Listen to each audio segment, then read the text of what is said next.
As the title suggests, I feel like I just cannot catch a break when it comes to any of my cars right now. In the last 3 days, or 3 days this week, 3 days in a row, 3 different cars got damaged from debris in the road or road hazards in one way or another. So today I'm going to go over what happened to all 3 of those, and we also have an issue with the Classic 900 that we need to address that I'm hoping we can solve in today's video, but at the very least, hopefully solicit some help from you all. So let's get started first with what's going on behind me right here. So earlier this week, I was on my way back from a doctor's appointment in the Audi, and I was changing lanes on the freeway. Actually, all 3 things that happened to both this car, the 9.3, and then also, unfortunately, the RAV4, which we'll show later on.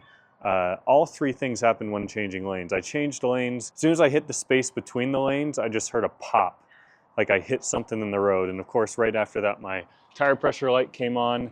And about a mile later, I could tell the tire was pretty flat. So I pulled off, hoping it would just be a nail or something in the tread, because as you can see, the tire has a lot of tread left. But sadly, I had hit something pretty significant on this inside lip of the wheel. And so much so that it actually damaged the wheel a little bit too. So took this to Discount Tire to get their opinion, because obviously this car is 4-wheel drive, and when you have to replace one tire in a 4-wheel drive car, typically you should replace all 4. Now, given that these tires have 7/32 tread left, you can see there's still a good bit of tread left. They're not brand new tires, but they are still relatively new. They said that I can get away with just replacing one, so we ordered an identical new tire. These are tires that were on the car when I got it. Probably not the tires I would go with if I was replacing them myself. They are some Laughton Sport AS or something like that. But anyways, so that's what we've got to do first, is take this down to Discount Tire, get a new tire put on, and bring it back and install it on the car. But this is just a lesson for all of you. If you have not checked your spare tire, every time I do an oil change or I rotate my tires, I always check my spare tire pressure. So I recommend that you do the same right now if you haven't done it in a while, because if you get a flat and your spare tire is also flat, you're kind of SOL. So let's take this Discount Tire, get the new tire put on, and then I'll catch up with you guys in a bit. We actually have another thing we need to look at in today's video. So we have 5 cars at the household. We're going to be talking about all 5 today, and that is, this car recently had a check engine light pop on. It was very wet and rainy earlier this week, so of course, like a normal human being, I decided to have some fun on some on-ramps and just spin through the tires in first, second gear. And as soon as I did that the first time, the check engine light flashed for a few seconds and then stayed on. So haven't had a chance to look at that yet, but we're gonna at least scan it today to see what that issue is. New tire acquired in the back seat. Both the guy when I dropped it off and picked it up just now, both of them asking about the Saab. Gotta love it. These guys are enthusiasts for sure. It's pretty cool.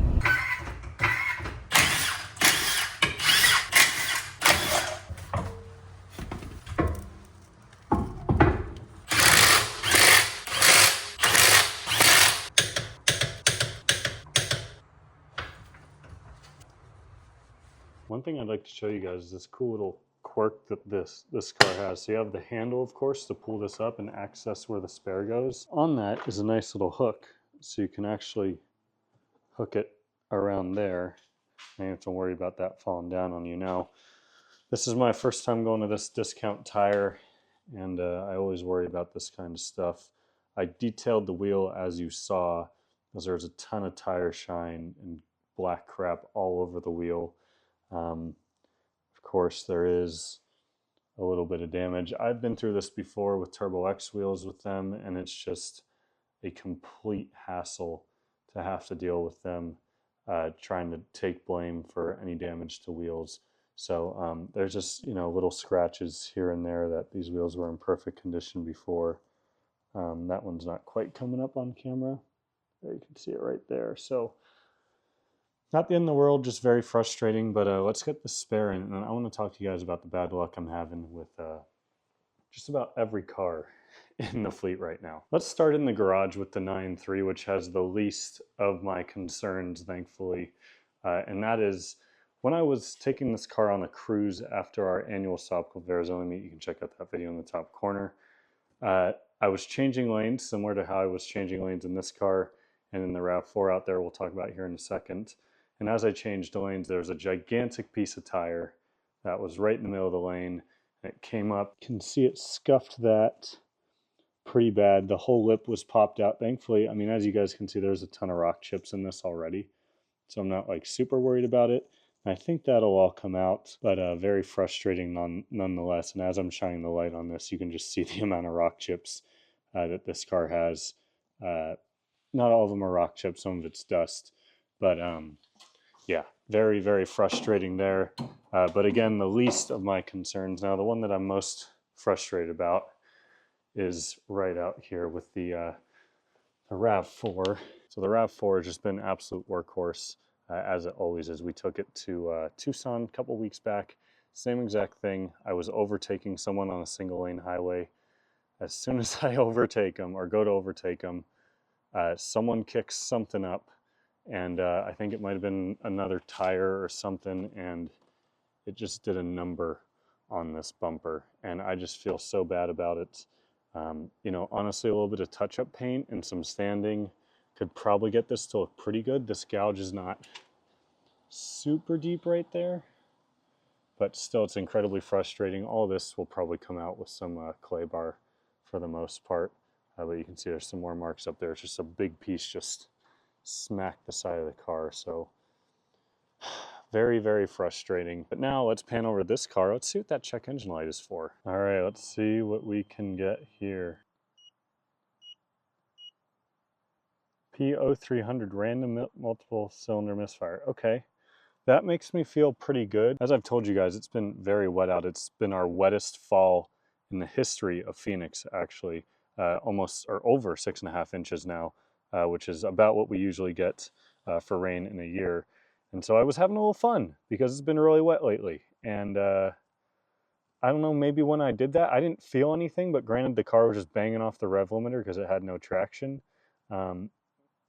I'm just going to clear this because, like I said, I've driven the car. I mean, I've been driving it a lot, to be honest with you guys, probably at least 3 times a week.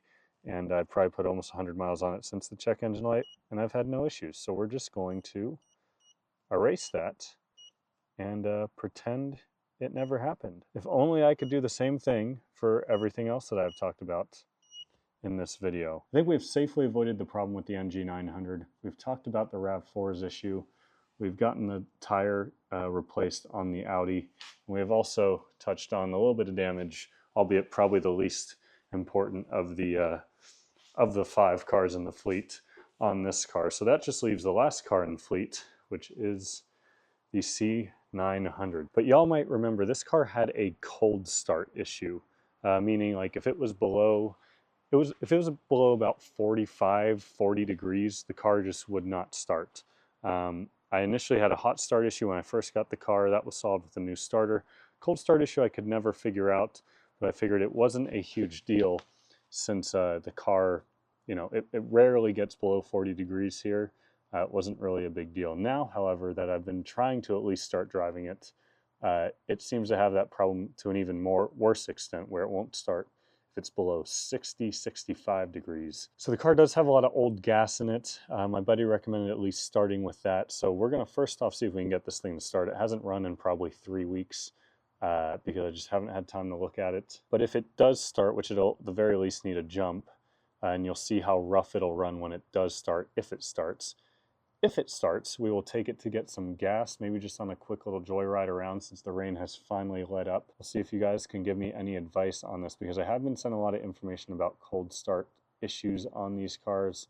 I just haven't had a lot of time to look into it. So again, any advice is welcome. Let's see if she starts. Needs a jump, just like I thought. Let's try this again.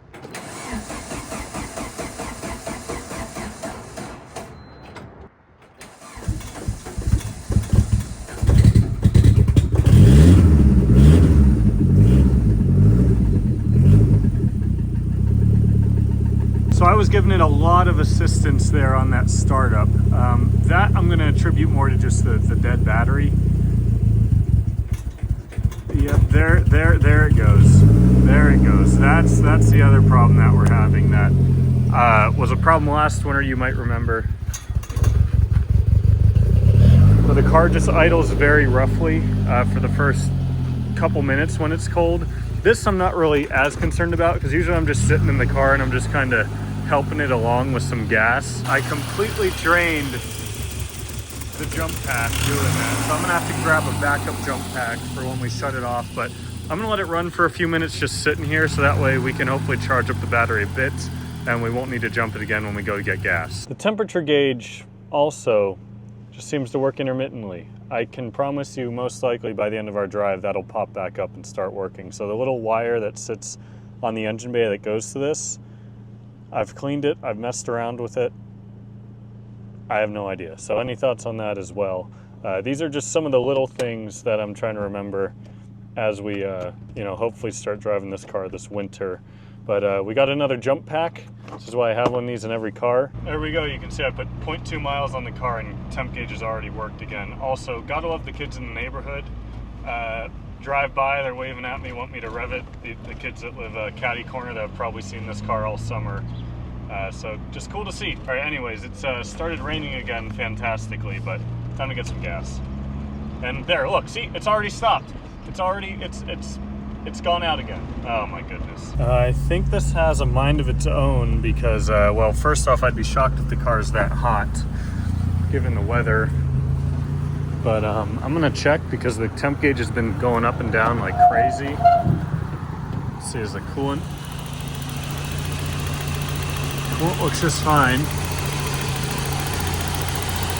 Just kind of smells like gas. I don't know. I mean, I am also at a gas station. I'm just gonna shut it off and let's fill it up with gas and see what happens with that. I'm gonna be honest, I'm not super concerned, but that is a bit of a goofy image there. 8 gallons of fresh gas in there. Let's see if it starts up.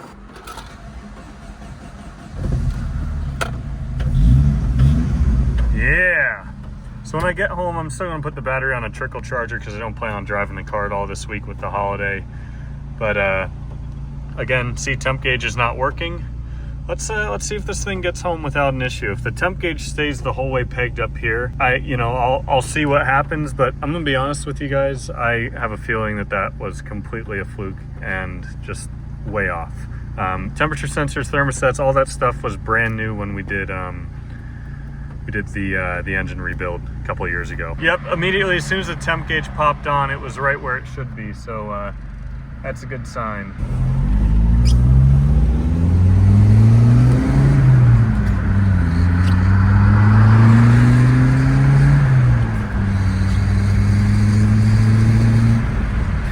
All right, made it back, no issues. Now the other thing is I'm really smelling gas. Like, I noticed this before, like on my way to the gas station, now also that I've gotten gas, it's just got a smell of gas to it. So any thoughts on that would be appreciated. The other thing you can note is you can see my temp gauge is not working again, but the fan's just kicked on. So like, I know that these cars have multiple engine temperature sensors, so it's just the one that's for the gauge cluster, it seems to be the problem. The one for the engine is working just fine. As you can hear, the fans are coming on just as they should. We just need to wait for a cooler day here and see if this thing starts up and see if that gas helped at all. The next morning, looking at about 50 degrees ambient temp right now. So let's see if she starts. Let's see if the battery's got juice still too.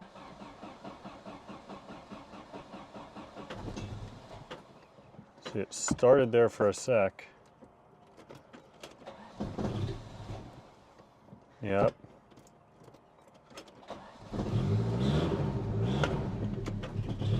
Oh yeah, all right.